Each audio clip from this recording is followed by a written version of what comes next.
Oui, Zemmour dit tout comme moi après moi pour que quelqu'un le dise, mais que ce soit pas moi. Et puis il y a un autre aspect, c'est que se battre à ce point-là pour aller travailler, disons, le Grand Capitole doit être tout heureux de vous avoir trouvé, parce que c'est bizarre, c'est que le rêve de tous les gens qui ont compris la vie, c'est de travailler quand même le moins possible, et qu'on voit qu'il y en a beaucoup qui jouent à la bourse pour travailler le moins possible, gagner de l'argent sans travailler, et que vous rêviez d'aller travailler à ce point-là dans des boulots subalternes du tertiaire. Je me dis que la société marchande, pour survivre à toute sa médiocrité, a besoin de gens comme vous. Et je crois que c'est ça le fond du problème.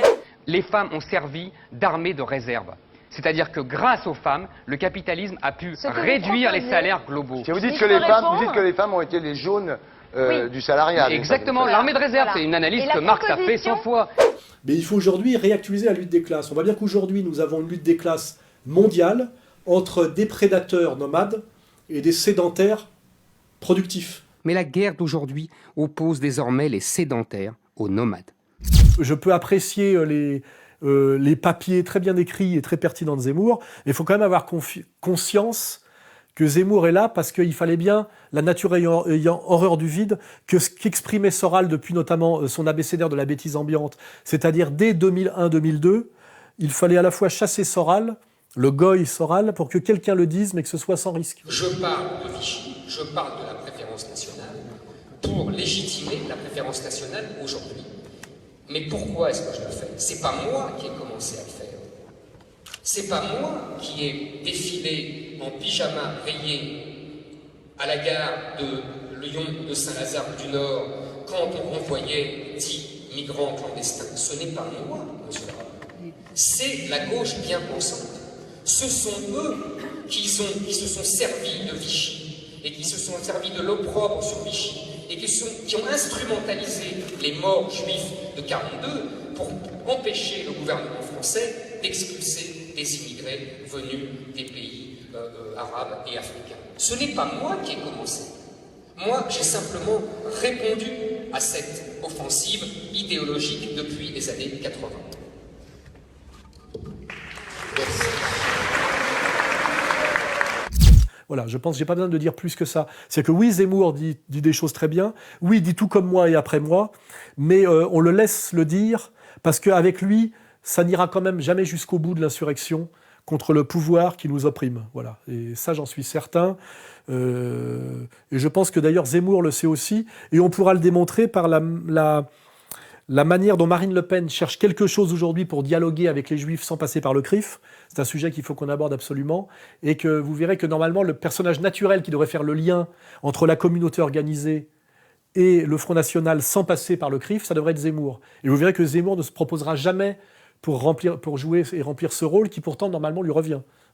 Est-ce que vous êtes d'accord avec Éric Zemmour quand il dit que Pétain a sacrifié les Juifs étrangers pour sauver les Juifs français? Il ne les a pas sacrifiés. Il a choisi de défendre prioritairement, en liaison d'ailleurs avec une grande organisation qui s'appelait l'UGIF.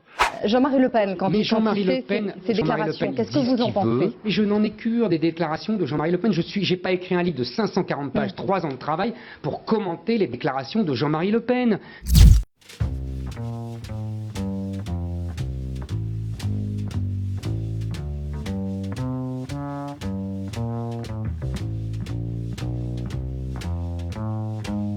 Marine Le Pen, aujourd'hui, s'étant rendu compte que le CRIF l'avait trahi, il avait empêché de gagner des régions au moment du deuxième tour des régionales, a décidé publiquement qu'elle voulait dialoguer avec la communauté juive, mais que ça ne passait pas par le CRIF. Alors elle veut créer un contre-CRIF. Et pour ça, comme elle n'a rien dans sa manche, et que Zemmour ne veut pas y aller, elle est allée chercher un certain Touris.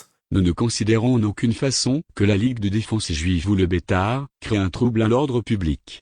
Au contraire, ces organisations dissuadent de nombreuses personnes ou groupes de personnes hostiles à la communauté juive de passer aux actes.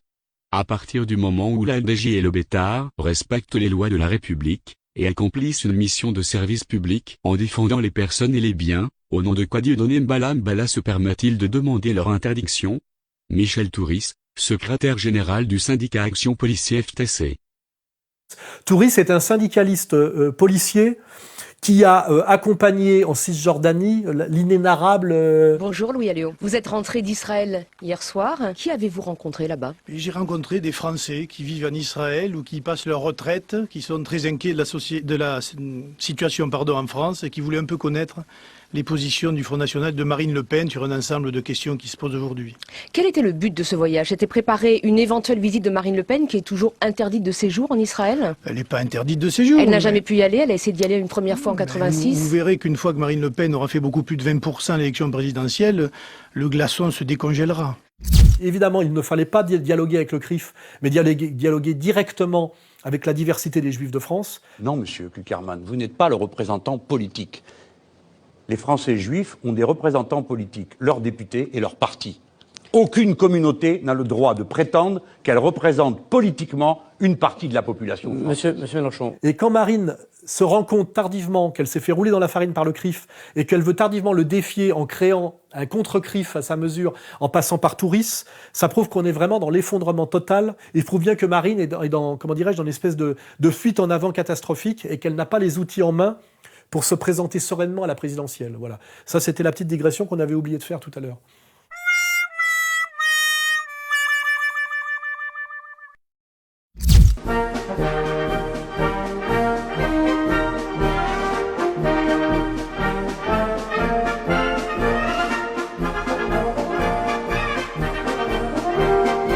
Alors pour continuer ma digression sur les présidentielles, on voit déjà qu'il va y avoir une primaire à droite. Tout ça d'ailleurs pour obéir au modèle américain. On est dans une phase d'américanisation de la politique française. On est dans une phase d'américanisation de tout, par le taffetas, par le politiquement correct, mais aussi de la politique française. La droite française, qui avant s'appelait, était le gaullisme depuis l'après-guerre, on va dire, s'appelle maintenant les Républicains. Et on voit très bien que les socialistes sont sortis du socialisme totalement et n'ont plus qu'à changer le nom. Et que d'ailleurs, je pense qu'ils attendent un peu, mais pour appeler ça les progressistes ou les démocrates. Il faut réfléchir entre toutes les forces progressistes à construire une maison commune, une fédération, peut-être demain une formation politique commune. Et au bout de ce processus, alors à ce moment-là, des questions comme le changement de nom peuvent parfaitement se poser. Je rappelle d'ailleurs que si on regarde les États-Unis, le symbole des républicains et des démocrates sont un éléphant et un âne, ce qui en France veut dire un abruti. Enfin, deux formes d'abrutissement. Donc, ça pose un problème. Je veux dire, d'identifier totalement la politique française à la politique américaine, à un moment donné, ça grince. Voilà. Mais pour revenir sur le Parti socialiste, les présidentielles, on voit qu'aujourd'hui, cette primaire à droite, sur le modèle américain, impose de plus en plus l'idée d'une primaire à gauche. Et pourquoi une primaire à gauche? Parce que Hollande, normalement, est le candidat naturellement reconduit en tant que président en exercice pour incarner le Parti socialiste. Or, il est systématiquement donné dans les sondages comme non présent au deuxième tour. Hollande, monsieur 10%. La une du journal L'Opinion ce lundi est peut-être cruelle, mais c'est une réalité implacable. François Hollande atteint ces derniers jours des niveaux d'impopularité historiques. La preuve encore ce matin avec un nouveau sondage TNS Sofres et un constat alarmant pour le président. S'il se représente dans un an, il serait absent du second tour, quel que soit son adversaire à droite. Ce qui est une catastrophe parce que c'est un chef d'équipe. C'est pas seulement une catastrophe pour lui. C'est-à-dire que c'est l'effondrement et la disparition du Parti socialiste qui laisse au deuxième tour finalement la droite et l'extrême droite face à face. Donc aujourd'hui, en symétrie à la primaire à droite, où Sarkozy que Sarkozy veut gagner en ayant pris le contrôle du parti républicain. Mais on voit aujourd'hui dans les sondages que c'est Juppé qui va gagner malgré tout. À gauche, on dit qu'il faut absolument faire une primaire pour que ce ne soit pas Hollande qui soit automatiquement reconduit. Oui à une primaire de toute la gauche en vue d'avoir un seul candidat. Vous souhaitez une primaire, on est bien d'accord. Oui, c'est normal. De la gauche, c'est normal, c'est dans les statuts du PS. Vous souhaitez que François Hollande y participe? Ah bah c'est naturel. Moi, je suis pour une primaire de toute la gauche. Sincèrement? Sincèrement. Elle s'impose? Mais elle s'impose.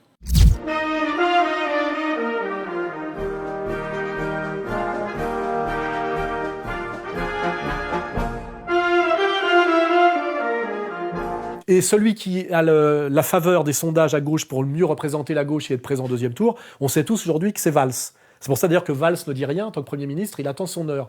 Et quelle est la contre-attaque de Hollande qui se dit qu'on risque de lui imposer une primaire et que de cette primaire, s'il est face à Valls, il ne la gagnera pas, c'est de créer un autre candidat pour qu'il n'y ait pas que lui et Valls.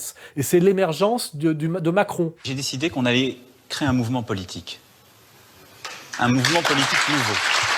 Il se lance. Depuis Amiens, sa ville natale, Emmanuel Macron annonce la création d'une formation ni de droite ni de gauche, En Marche. Cette proposition, cette idée, vous en avez parlé avec François Hollande? Oui. qu'est-ce qu'il vous dit? Il vous dit fonce Emmanuel, vas-y, ou elle vous a dit écoute, pourquoi pas, mais comment ça s'est passé? Il a respecté ce choix, cette volonté.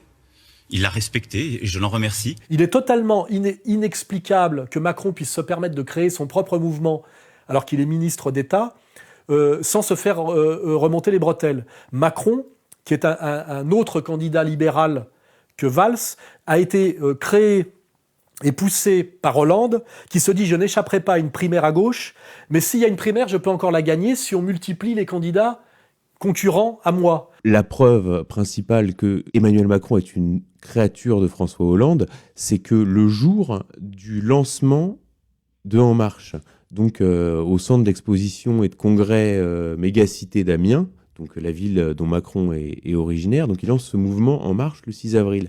Et c'est une salle de 2000 personnes. Il faut qu'il y ait 2000 personnes pour venir écouter Macron si on veut que le lancement soit réussi. Et où on trouve les 2000 personnes pour aller écouter Macron? Emmanuel Macron va appeler Jean-Christophe Cambadélis, premier secrétaire du Parti socialiste, et lui dit « écoute, j'ai besoin de militants ».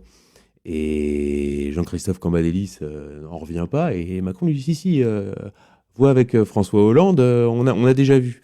On a vu ça ensemble ». Et donc Jean-Christophe Cambadélis passe un coup de fil à Hollande, un peu surpris, et puis Hollande lui dit « si, tu lui dépêches les militants, t'inquiète pas, Macron, il est fidèle ». Alors il se dit « je vais fabriquer Macron pour que nous soyons au moins 3, et que par la division des voix, malgré la primaire, je sois quand même celui qui sort vainqueur, en poussant à une guerre à mort entre Macron et Valls. » Entre Manuel Valls et Emmanuel Macron, la tension est de plus en plus palpable. Selon le Canard enchaîné, le Premier ministre a averti le ministre de l'économie « Tu finiras comme Montebourg si tu continues comme ça ». Manuel Valls retourne à son banc. Mais l'altercation continue. Cette fois-ci, le Premier ministre reproche à Emmanuel Macron une phrase dans son interview à Sud-Ouest. Je ne fais pas partie de cette caste politique et je m'en félicite. Manuel Valls s'est senti visé, mais Emmanuel Macron affirme qu'elle s'adresse à Alain Juppé.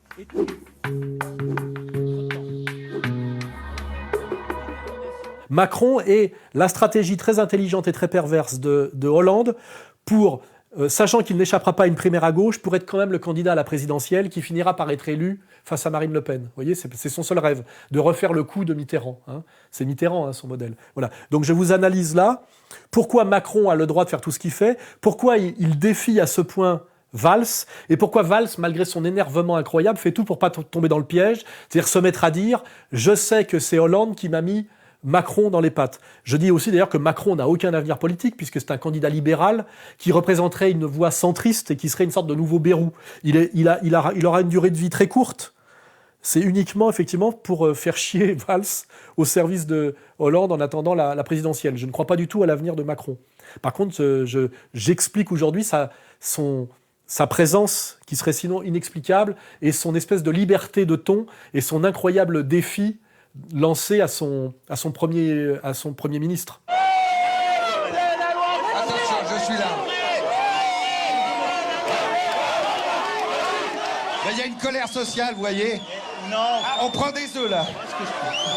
Ce que je constate, c'est vraiment... Il a encore de l'œuf, tiens, donnez-moi, je suis obligé de le nettoyer. Oh là là. Mon fils est un mime, expert en mimique. Mon fils est un digne emmerdeur public. Trop con pour être clown, fallait qu'il soit moins. Il fait même pas de chien avec des ballons. Alors moi, je crois que Valls va gagner quand même la primaire à gauche, parce que je suis persuadé qu'il y aura un nouvel attentat très spectaculaire islamiste en France avant les présidentielles. Il y aura d'autres attaques, des attaques d'ampleur, c'est une certitude. Larossi Abala, 25 ans, connu des services antiterroristes, a agi au nom du groupe État islamique, ici, dans ce quartier pavillonnaire sans histoire de Magnanville, dans les Yvelines, vers 21h hier soir. Larossi Abala poignarde un commandant de police alors qu'il rentre chez lui. Les forces de l'ordre qui agissaient avec mon autorisation en légitime défense d'autrui ont trouvé le corps d'une femme. Il s'agit très probablement de la compagne du commandant, qui était elle-même fonctionnaire au commissariat, et un enfant de 3 ans, choqué mais indemne. Et s'il y a un autre attentat islamiste, le candidat sécuritaire de gauche, c'est Valls. Nous sommes en guerre. Et parce que nous sommes en guerre, nous prenons des mesures exceptionnelles. Et nous agirons et nous frapperons nous frapperons cet ennemi pour le détruire. Je rappelle que Valls, pour la loi travail, c'est lui qui veut la faire passer, cette loi de destruction du Code du travail et de l'exception française sur le plan du travail, il se cache derrière la petite ministre par avant marocaine. Hein. Il ne se met pas en avant là-dessus. Par contre, sur le combat anti-islam radical, le combat sécuritaire, il est en première ligne. Hein. Nous sommes en guerre. L'Europe est en guerre. L'état d'urgence est là précisément pour protéger nos libertés. Les assignations à résidence, les perquisitions permettent précisément de lutter contre le terrorisme, contre la délinquance, contre tous les actes qui peuvent mettre en cause aujourd'hui l'état de droit. Et je pense qu'il y aura un nouvel attentat et que ça le propulsera comme Sarkozy de gauche. Rappelez-vous comment Sarkozy s'était imposé à l'époque comme candidat de la droite, c'était sur une idée sécuritaire. Les habitants de la cité des 4000 ont, comme les autres habitants de France, le droit à la sécurité. On va donc nettoyer, au propre comme au figuré, la cité des 4000. Vous en avez assez, hein? Vous avez assez de cette bande de racailles. On va vous en débarrasser. Donc je crois malgré tout que Valls gagnera la primaire à gauche malgré la tentative Macron voulue par Hollande, parce qu'il y aura un nouvel attentat en France et que c'est Valls qui incarne la dureté sécuritaire. C'est entièrement bidon, hein, mais c'est Valls qui incarne ça comme Sarkozy l'incarnait à l'époque. Hein, voilà. Il y a beaucoup d'analogies entre Valls et Sarkozy. Hein. Valls, c'est le Sarkozy de gauche. Hein. Fuck la police, big le go fuck la police. Oui monsieur fuck la police, fuck la police. Oh ouais donc fuck la police, tabarnak fuck la police, fuck la police, big le go fuck la police. Oui monsieur fuck la police. Valls veut à tout prix faire passer la loi travail, c'est-à-dire répondre au calendrier de l'Union européenne sur la soumission du droit du travail français au droit du travail, on va dire, européen, sur le modèle en fait typiquement anglo-saxon, libéral. Et pour ça, il joue la stratégie du pourrissement. Et la stratégie du pourrissement, c'est toujours la même depuis la Révolution française, disqualifier Robespierre par les hébertistes. Hein. Or, le 31 mai 1793, la situation de la France était telle que si on n'avait pas agi contre les fauteurs de guerre civile, puisque les Girondins appelaient à la guerre civile, c'était non seulement la fin de la République, mais aussi la fin de la France, signé Lamartine. D'ailleurs, il y a des excités comme Hébert, vous savez, Hébert qui dirigeait le Père du Chêne, qui est un journal assez déshonorant, dont Jaurès, dans son histoire socialiste de la Révolution française, dira si la Révolution avait pu être déshonorée et l'eût été par Hébert, Hébert demandait du sang, il demandait qu'on tuât ses députés. Et c'est Robespierre, écoutons du reste, qui s'y sont absolument opposés en disant ah non, surtout pas une goutte de sang. Hébert était un agent anglais, c'est-à-dire toujours casser les revendications sociales légitimes du monde du travail par les casseurs d'extrême gauche, qui ne sont jamais issus du monde du travail, vous pouvez le vérifier, mais de la petite et moyenne bourgeoisie étudiante ou même marginale et parasitaire. Non, pas salade! Non, pas salade! Non, pas salade! Non, pas salade! 1, 2, 3, c'est 1, 2, 3, c'est Non, on envoie des fleurs, ah ouais, charge-moi! Sale chien, balance ta merde! Petite merde! Et donc effectivement, l'extrême gauche est là pour pourrir le combat légitime de défense du Code du travail français. Et pour ça, ça passe par des groupuscules d'extrême gauche, ça passe toujours par les réseaux trotskistes, on va dire d'ultra-gauche, qui sont en fait entièrement protégés par le pouvoir. Pour quelle raison est-ce que le gouvernement n'engage pas les procédures de dissolution à l'encontre des groupes d'extrême gauche qui sont aujourd'hui clairement identifiés comme étant responsables de ces intolérables violences orchestrées contre les forces de police et donc contre l'État, alors que sous votre gouvernement, ou lorsque vous étiez ministre de l'Intérieur, vous aviez été très réactif et sans pitié pour dissoudre des groupuscules d'extrême droite au sujet de l'affaire Méric. Mais tous les groupes, quand ils sont constitués d'extrême droite ou de l'islamisme radical, peuvent faire l'objet d'une procédure de dissolution. Mais là, il ne s'agit pas de groupes constitués. Il s'agit de groupes spontanés, organisés parfois sur les réseaux. On voit bien ce qui peut se passer autour de Nantes et de Rennes avec les zadistes. Mais il n'y a pas de groupe proprement constitué, d'une organisation proprement constituée. Qui sont en fait entièrement protégés par le pouvoir, hein, et protégés, je dirais, par la police d'État, hein, par la police de l'État profond. Ils ont du matos sur eux et tout, interdiction de les arrêter, interdiction de les palper, rien du tout. Interdiction, ouais. Vous êtes sérieux? Je suis sérieux. T'as vu qui est au pouvoir? Bah t'as compris. Le problème, c'est que ces petits cons qui ont l'impunité totale, notamment l'impunité de m'agresser à plusieurs reprises, on verra que ce sont les mêmes, hein, qui se sont fait choper en incendiant une voiture avec des policiers dedans, qui ont organisé au moins 2 agressions contre moi en toute impunité. Et le problème, c'est que les syndicats de police et les renseignements généraux, tous ces gens-là se parlent, savent aujourd'hui que ces casseurs, face auxquels ils se retrouvent systématiquement, notamment à Rennes, à Nantes, le fief de Jean-Marc Ayrault d'ailleurs, hein, je précise, hein, de cette gauche socialiste qui protège toujours son extrême gauche pour le sale boulot qu'ils font sur le terrain. Les flics aujourd'hui savent en gros qu'ils se prennent dans la gueule systématiquement toutes les manifs de défense du droit du travail français, y compris d'ailleurs finalement quelque part de leur position sociale à eux, puisqu'ils sont issus du peuple, hein, les policiers, comme le faisait remarquer Pasolini. Ils se prennent dans la gueule d'une extrême gauche qui se sait totalement, comment dirais-je, protégée. Et là, à Paris, place de la République, on a regardé des mecs tout pétés. C'est-à-dire que place de la République, quand vous voyez les nuits debout, enfin les gens qui sont place de la République qui cassent tout, vous avez ordre de pas bouger? Non, on n'a pas ordre de pas bouger, c'est que les ordres ne viennent pas. Moi, ce qui m'énerve un peu, c'est qu'on entend les CRS sont les hommes de valse ou les hommes de main. On dirait qu'ils ne réfléchissent pas. Bon, je peux vous dire qu'on obéit aux ordres parce que on obéit à un gouvernement quand même qui a été élu par la majorité des Français, ça faut pas l'oublier. Donc bon, s'il y a des Français qui nous reprochent d'exécuter les ordres, on n'y peut rien. C'est eux qui ont élu ceux qui nous donnent les ordres. Et là, ça commence à aller très mal parce que les flics disent on en a marre d'être envoyés au casse-pipe systématiquement face à des petits merdeux dont on sait qu'ils sont au service de pouvoir socialiste. Et là, avec l'histoire de l'incendie de la bagnole où il y avait quand même 2 agents de police dedans, ça pète un peu. Et c'est pour ça qu'ils ont daigné arrêter les 4 personnes qu'ils n'arrêtaient pas quand ils organisaient des commandos d'agression contre moi, je le rappelle, hein, ils s'en sortaient à chaque fois. Et là, il va falloir qu'ils passent au tribunal et qu'on remonte les filières. Hein. Nantes, Rennes, Lille, Paris, partout, les mêmes scènes se répètent. Des casseurs masqués, casqués armés, qui cherchent à en découdre avec les policiers. Leur slogan, on déteste la police. Au total, les forces de l'ordre déplorent 300 blessés dans leur rang depuis le début des rassemblements contre la loi El Khomri. Il faut aujourd'hui un changement de stratégie parce qu'on est passé d'un mouvement où il y avait un petit peu d'agitation et un peu de casse avec beaucoup de jeunes et d'étudiants à aujourd'hui des déprédations, des exactions qui sont le fait de professionnels qui sont là uniquement pour blesser, mutiler ou tuer des policiers. Donc il faut être beaucoup plus ferme. Là, on a je dirais la revanche tardive de Esteban Mourinho par rapport à l'affaire Méric. Je rappelle que ce pauvre Esteban Mourinho, pour avoir été agressé en commando et s'est un peu défendu, s'est retrouvé à faire plus d'1 an de prison ferme, alors que normalement il n'aurait pas dû dépasser la garde à vue. Hein. Voilà. Et c'est un peu la justice immanente qui va s'exercer, j'espère maintenant, parce que il va bien falloir que, je dirais, la police d'État, à un moment donné, réponde à la colère légitime des policiers français et fasse des exemples sur ces petits casseurs d'extrême gauche qui sont normalement entièrement à son service et qui se permettent tout ce qu'ils se permettent d'incendier une bagnole de flics avec des flics dedans, parce qu'ils se savent dans l'impunité totale. J'imaginez bien qu'un militant d'extrême droite n'aurait jamais osé faire ça. C'est les assises et 20 ans de prison derrière. Hein. Dans l'affaire du véhicule de police incendié la semaine dernière, on a donc appris hier soir que 3 des 4 suspects arrêtés avaient été remis en liberté, sous contrôle judiciaire, le 4e est en détention provisoire. Le parquet avait requis la détention provisoire pour les 4 hommes. À votre avis, que s'est-il passé ?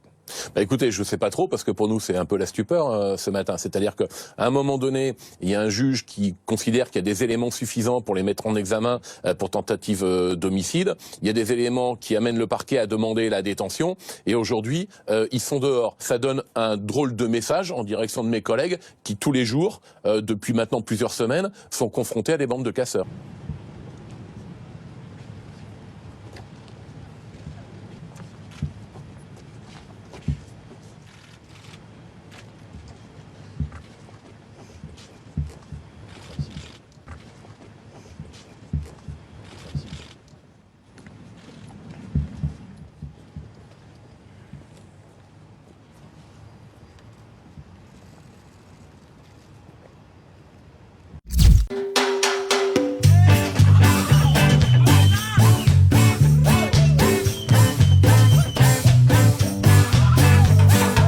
Nuit debout, on est dans la même logique. Le principe de Nuit debout, c'est que le système sait que ce virage à droite néolibéral ultra-violent qui crée notamment les révoltes légitimes de travailleurs en Bretagne, notamment comme les bonnets rouges, qu'il faut absolument pourrir ce mouvement de résistance des travailleurs en confiant, ce mouvement à l'extrême gauche Si on accueille les réfugiés en France, on accueille tous ceux qui veulent, c'est des citoyens du monde, ils ont leurs droits et on va les respecter. On aura un stand ici, Welcome Refugees. Puisque les débats s'organisent avec des signes ici, on propose l'introduction dans la charte des signes d'un nouveau signe, qui est le signe que Flavia va faire, qui est un signe qui permettrait de dénoncer en fait des propos et des comportements sexistes, biphobes, transphobes, homophobes, lesbophobes. Le rôle de cette extrême gauche, vous avez pu le vérifier à Nuit debout, ce sont des gens qui passent la nuit debout parce que la journée ils ne travaillent pas, c'est d'empêcher notamment les représentants légitimes des travailleurs d'incarner cette révolte populaire et d'empêcher les gens comme moi, par exemple, de venir participer à ces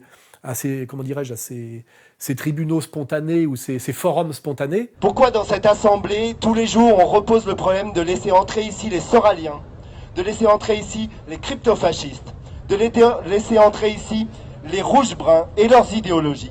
Nuit debout est un mouvement politique, Nuit debout est un mouvement de gauche, Nuit debout est un mouvement antifasciste, anticapitaliste, anti-homophobe, antisexiste, et j'en passe et des meilleurs. Alors on va continuer ça, continuons ensemble et réfléchissons à comment faire sans ces gens-là. Ce sont des flics du système pour pourrir et rendre totalement stérile, comment dirais-je, l'insurrection qui vient et la colère montante à la fois du monde, du peuple de gauche du travail et de la droite des valeurs, de ceux d'empêcher en fait la jonction de la manif pour tous et du refus de la destruction du Code du travail. Le rassemblement des veilleurs, des jeunes issus des manifestations pro-famille, a débuté à 20h30. Immédiatement éjectés de la place par le service d'ordre de Nuit debout, ils se sont repliés sur une passerelle du quai de Valmy où ils ont pu lire leurs textes et entonner quelques chants pendant une demi-heure. Les veilleurs ainsi que la dizaine de journalistes venus sur place ont alors à nouveau été pris à partie par une vingtaine d'extrémistes de gauche venus en découdre, armés de bouteilles de verre, de barres de fer et de bâtons. Tu sors tranquille. C'est le non, bâtard. Tu sors. Ce sont uniquement des illégitimes qui sont des petits parasites stipendieux par le pouvoir. Nous voilà donc sommés d'être inclusifs, sans limite, d'accueillir tout le monde sans la moindre discrimination, puisque c'est bien connu, la démocratie ne souffre aucune discrimination. Oui, mais voilà, ce pays est ravagé par deux violences à grande échelle. La violence du capital et la violence identitaire raciste. Ça s'appelle l'extrême gauche et l'ultra-gauche.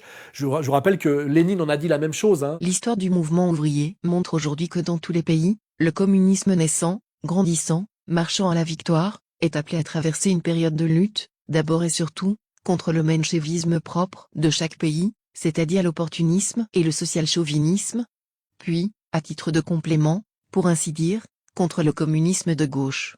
Lénine. La maladie infantile du communisme, le gauchisme.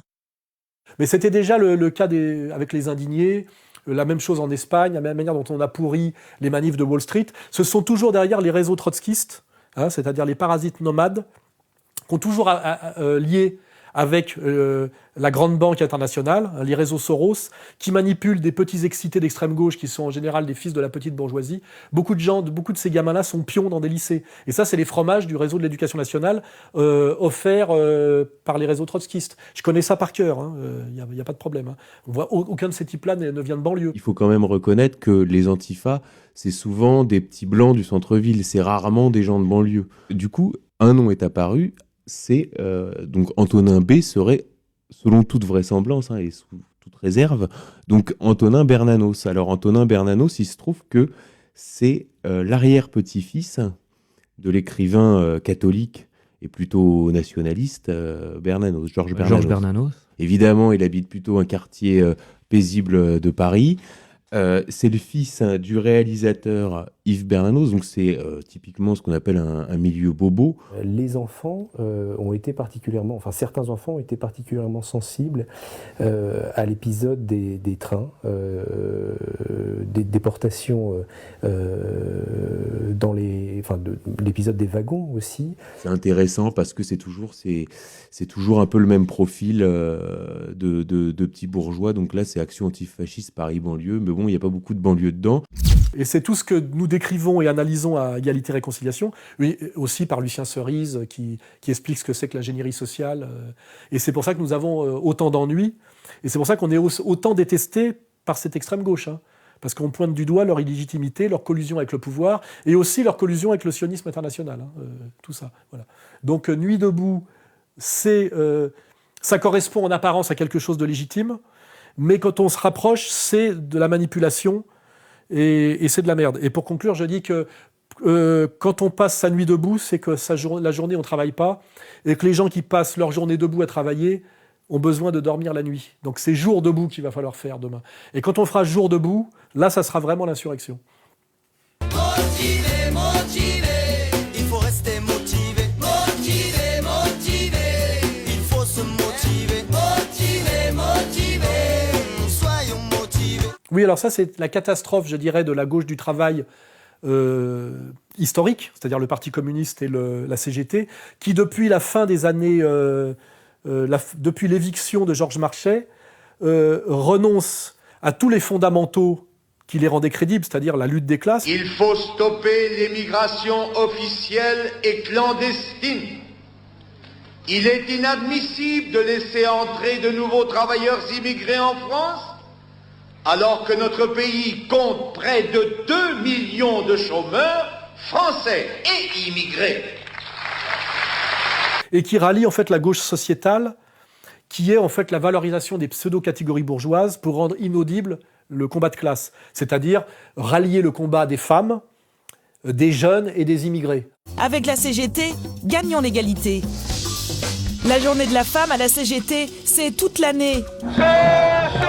Solidarité avec les sans-papiers. Alors un jeune, je pense que j'essaierai de lui parler pour déjà lui dire ses droits, ce qu'il a le droit, ce qu'il n'a pas le droit, parce que malheureusement aujourd'hui les jeunes sont exploités. Les sans-papiers, le féminisme et le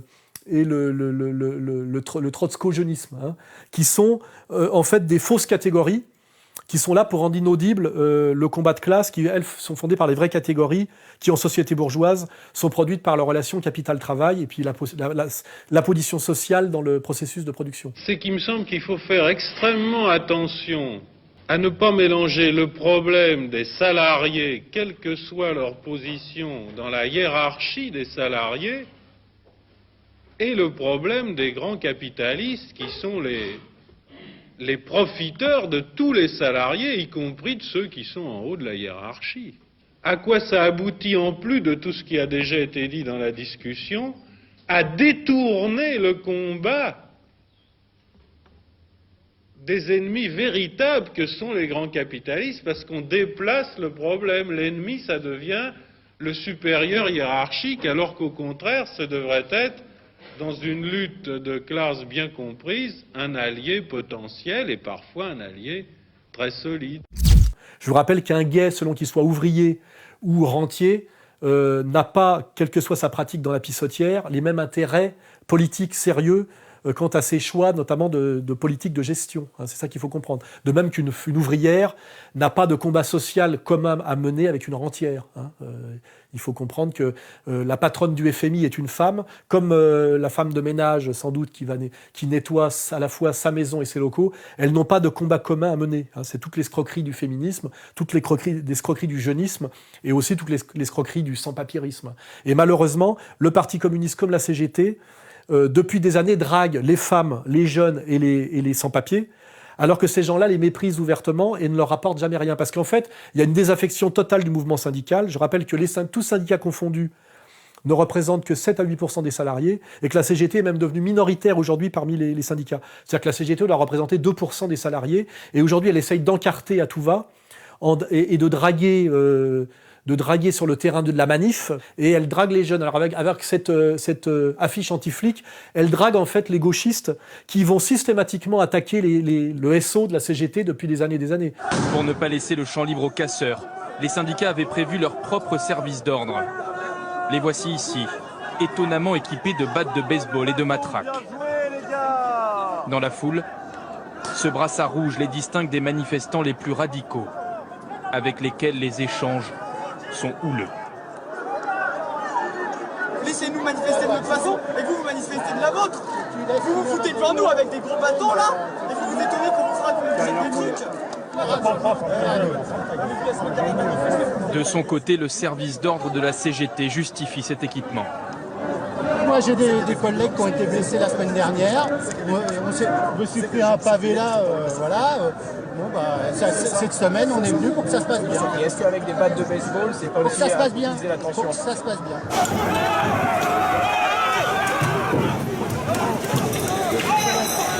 Moi-même, quand j'étais et à la CGT, syndicat du livre, et au Parti communiste, nos pires ennemis dans les manifs, c'était les gauchos trotskistes avec leur foulard noir et rouge sur la gueule et leur casque, alors qu'ils faisaient, comme vous regardez les vidéos, ils font tous 50 kilos. Hein. Alors que le SO de la CGT, c'est des mecs de 40 ans de 100 kilos. Hein, voilà. Mais c'est catastrophique de voir les élites de la CGT comme les élites du Parti communiste draguer les gauchistes qui les méprisent et qui ont été mandatés pour les détruire. Hein. Mai 68, c'est la double destruction du gaullisme par la droite libérale Poher, Giscard, et aussi du Parti communiste par le trotskisme de Krivine. Hein. C'était la double destruction de mai 68, c'était de détruire l'alliance issue du CNR et de la résistance, du PCF et du gaullisme. Hein. Il faut bien comprendre ça. C'était détruire le gaullisme à droite, mais aussi le PCF à gauche. Hein. Lorsque nous avons appris par les radios que des groupes d'étudiants avaient décidé de marcher sur Billancourt pour aller rejoindre les travailleurs dans l'usine, nous avons tout de suite envoyé un communiqué demandant aux étudiants de ne pas rentrer à l'intérieur de l'usine au risque de favoriser une provocation policière. Et nous avons donc décidé d'interdire l'entrée à l'intérieur de l'usine. Les centrales syndicales se séparent. La CGT manifeste seule. De son côté, la CFDT suit les jeunes travailleurs et les étudiants qui se rassemblent au stade Charletti. Ce meeting marque la nouvelle division du mouvement. D'un côté, le PC et la CGT, de l'autre, la gauche non communiste. Et on a aujourd'hui les derniers résidus du PCF et de la CGT, qui ne trouvent rien de mieux pour essayer d'exister encore que de draguer leurs pires ennemis, un peu comme le pape François drague les gens qui ont déclaré que le Christ n'était pas le Messie et qu'il méritait de bouillir pour l'éternité dans une vasque d'excréments. Jésus a été envoyé en enfer, où il est puni en se faisant bouillir par l'excrément pour avoir moqué des rabbins. C'est la même chose. Hein. Le ralliement du PCF et de la CGT au gauchisme trotskiste, c'est la même chose que le ralliement du pape François à la synagogue. Hein. C'est une stratégie de soumission catastrophique. Elle se passe d'ailleurs de la même façon, en même temps, et elle incarne un peu finalement des choses assez parallèles. Voilà.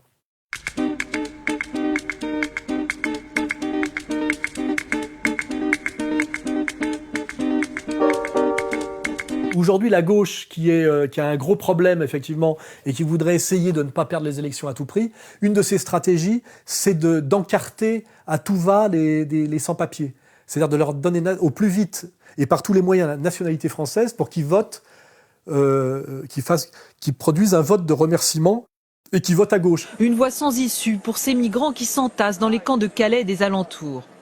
La solution des autorités françaises, les convaincre de renoncer à leur rêve anglais et de demander l'asile en France. Semaine après semaine, ce travail au cas par cas auprès des migrants commence à donner des résultats. Je rappelle effectivement que si les immigrés votent à gauche, c'est qu'ils savent que c'est la gauche qui leur a souvent permis d'être double nationaux et français. Je crois au changement.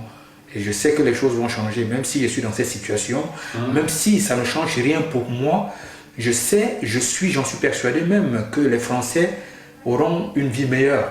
Voilà, et que depuis le 6 mai au soir, l'air est redevenu pur. L'air est respirable. Voilà, l'air est respirable à nouveau. Même si j'ai pas les papiers, j'ai pas ça, mais ça ne m'a pas empêché de faire campagne pour le Parti socialiste à mon niveau, avec mes amis, tout ça. Je parlais récemment à une amie tunisienne, très honnête, qui me disait « Oui, moi, j'ai voté à gauche jusqu'à présent parce que c'est grâce à Jean-Pierre Chevènement que j'ai pu avoir la nationalité française à 18 ans. » Voilà. Donc effectivement, la stratégie de la gauche pour avoir des électeurs est de naturaliser à tout crin, à tout prix, et n'importe qui et n'importe quoi. Naturalisation par décret. Modifié le 5 avril 2016. Le délai de 5 ans est réduit à 2 ans pour les personnes qui ont suivi avec succès 2 années d'études supérieures sanctionnées par l'obtention d'un diplôme français ou par un passage en année supérieure. Le délai de 5 ans est supprimé pour les ressortissants d'un pays dont l'une des langues officielles est le français, les réfugiés. J'ai l'honneur d'avoir siégé ici dans cette assemblée. J'ai l'honneur de servir le gouvernement de mon pays. Et pourtant, je suis né à l'étranger, j'ai été naturalisé, j'ai appris à devenir français. Et je souhaite que tous ceux qui viennent en France, parce que la France a un grand message à passer, puissent accomplir ce chemin. C'est-à-dire qu'on a vraiment une gauche qui sacrifie la France et l'avenir de la France pour essayer de se maintenir au pouvoir malgré sa totale illégitimité et son total effondrement en termes de pourcentage électoral. Je rappelle aujourd'hui qu'on a un président de la République qui doit représenter une dizaine de % de satisfaction. Si les premiers commentaires passent, salut François, coucou mon flambi, très vite les critiques fusent. Aucune prestance ce président, dit à Hollande de démissionner, peut-on lire. Puis c'est un déferlement d'injures.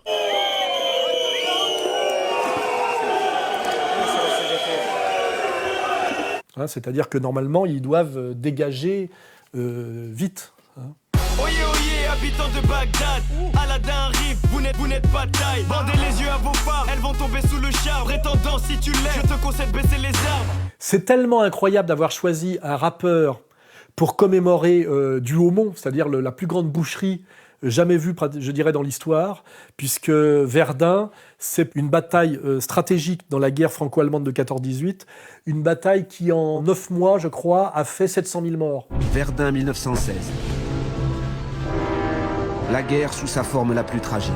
Le plus grand choc de l'histoire entre les nations françaises et allemandes. Un immense brasier où se déchirent des centaines de milliers d'hommes.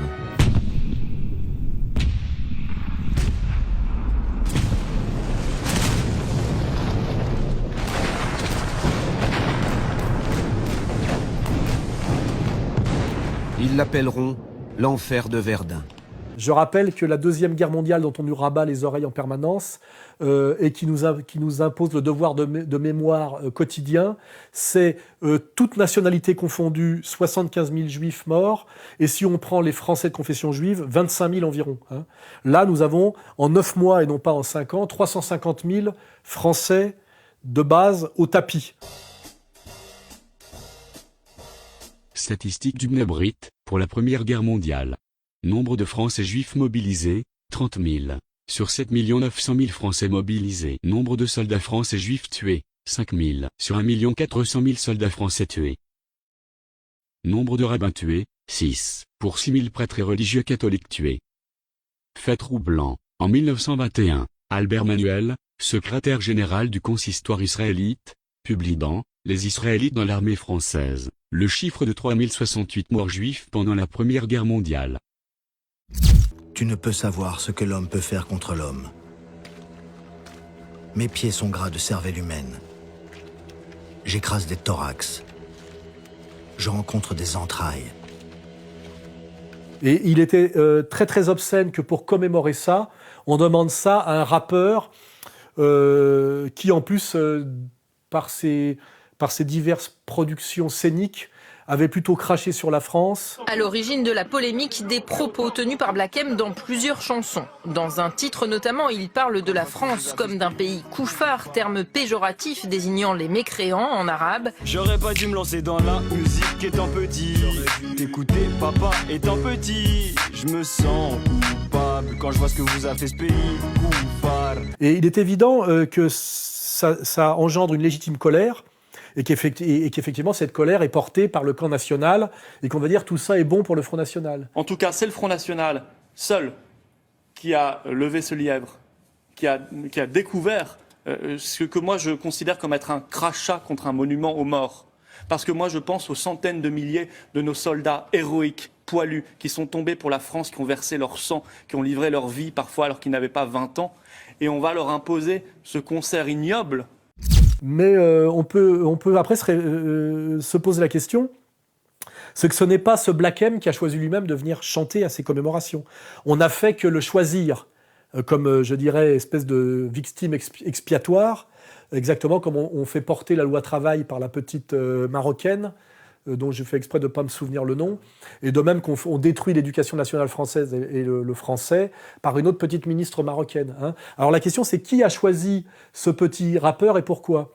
C'est la question que je me suis posée. Et comme par hasard, qui c'est qu'on trouve derrière ? Notre invité ce matin, Joseph Zimet, le directeur général de la mission française du centenaire de la Première Guerre mondiale. Monsieur Zimet, je crois, qui est le fils du plus grand chanteur yiddish.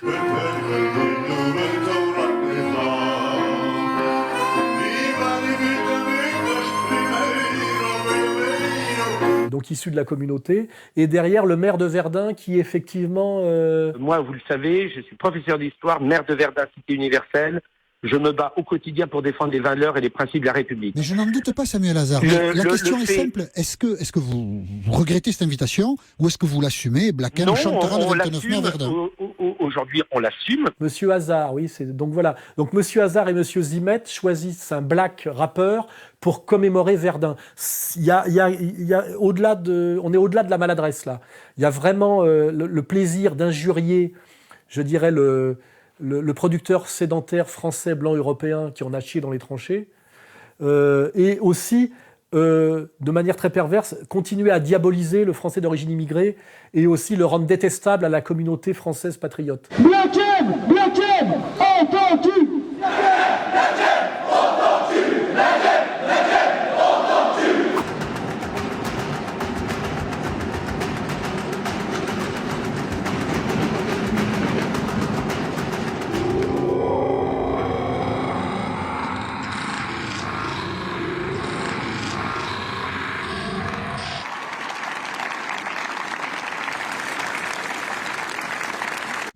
Donc on a toujours là l'intermédiaire malsain qui est toujours dans le diviser pour régner. Et je pense que l'intelligence, c'est de comprendre que ce Black M n'avait pas effectivement sa place là, mais que c'est pas à lui qu'on peut reprocher d'avoir accepté un contrat. Hein. Voilà, c'est à celui qui l'a choisi. Et on devrait poser la question, messieurs Zimet et Hazard, pourquoi avez-vous choisi ce black rappeur pour commémorer Verdun? Quelles étaient vos arrière-pensées? Car je ne peux pas penser que vous êtes juste des gens maladroits. Je pense qu'au contraire, vous êtes extrêmement habiles. Voilà. Je pense que c'est ça la bonne question. Hein.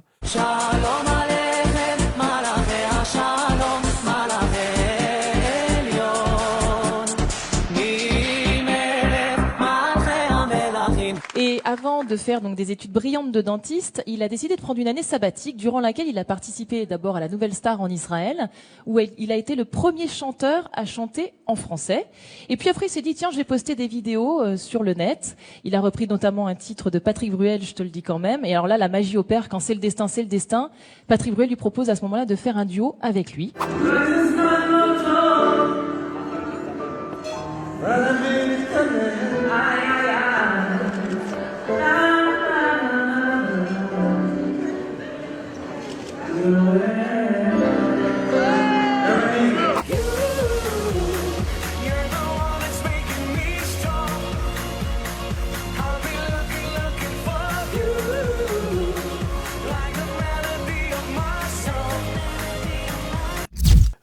C'est l'Anschluss franco-israélien, vous voyez, tout ça aujourd'hui prouve bien que la France n'est plus qu'une colonie israélienne. Parce que même pour représenter l'Eurovision, nous avons un Israélien pour chanter pour nous. Et moi je le connais depuis longtemps, Amir, puisqu'il m'a fait l'honneur de commencer sa carrière en enregistrant, je te le dis quand même en hébreu. C'est pour ça que j'ai regardé d'ailleurs ce soir l'Eurovision, parce que je me suis dit, ils vont être peut-être capables de nous le faire gagner en plus, pour qu'on puisse dire qu'on doit notre victoire à l'Eurovision, qui n'a pas eu lieu depuis la fameuse Marie-Myriam. Pour le bateau, dansant sur les vagues, ivre de vie, d'amour et de vent. Pour qu'on se dise, on peut d'ailleurs se le dire, grâce à cet Israélien,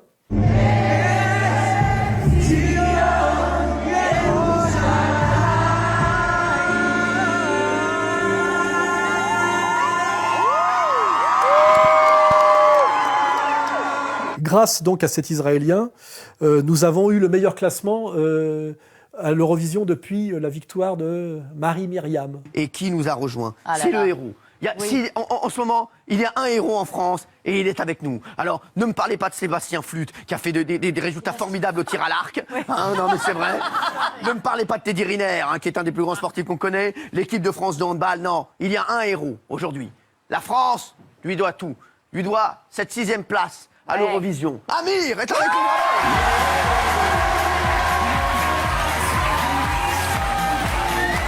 Et la France d'aujourd'hui, c'est ça, c'est Amir à l'Eurovision et Black M commémorant Verdun. Voilà. On est en droit, quand on est un patriote de souche, de trouver qu'il y a quelque chose de pourri dans le royaume de Danemark. Hein.